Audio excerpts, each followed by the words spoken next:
આજે અમે બધા વેપારીઓએ સાથે મળીને જે સ્ટેશન રોડ છે ત્યાં પુષ્કળ પાણી ભરાઈ જાય છે, ખાડા છે, એટલે અમે બધા વેપારીઓ સ્વૈચ્છિક બંધ રાખ્યું હતું અને અહીંયા વૃક્ષારોપણ કર્યું હતું.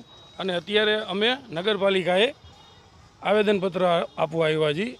અત્યારે નગરપાલિકામાં કોઈ હાજર નહોતું અને નગરપાલિકામાં કાયમી આ જ સમસ્યા હોય છે.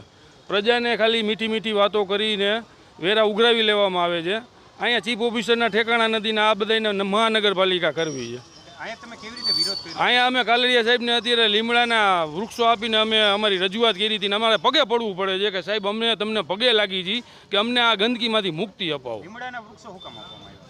એનું કારણ છે કે અહીંયા મચ્છરિયા એટલા થાય છે સાહેબ, બરાબર છે. અને એક તો ચોમાસાનું વાતાવરણ છે ને ખાડા બહુ મોટા છે, એના હિસાબે મચ્છરનો પુષ્કળ ત્રાસ છે. એટલે અમારે અહીંયા લીમડો વાવવો પડ્યો અને અમારે અહીંયા લીમડો કાલરિયા સાહેબને આપવો પડ્યો કે અમે આવી મુશ્કેલીમાં છીએ. અને ધારાસભ્ય એમ કે રતન દુખિયા, અરે અમે ભાઈ રતન દુખિયા નથી, રતન દુખિયા તમે છો. પબ્લિક ના કામ કરો તો સારું છે, બરોબર છે.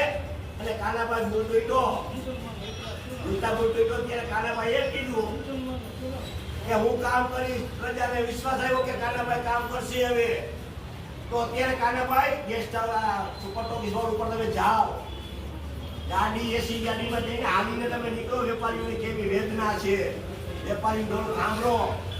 હવે કાનાભાઈ મને એવું લાગતો નથી રસ નથી મોરબીમાં. હું ખુલે અમે કઈ છે ધારાસભ્યને, સામાજિક કાર્યકર જગદીશભાઈ ને આખી ટીમ છે. પાણીનો નિકાલ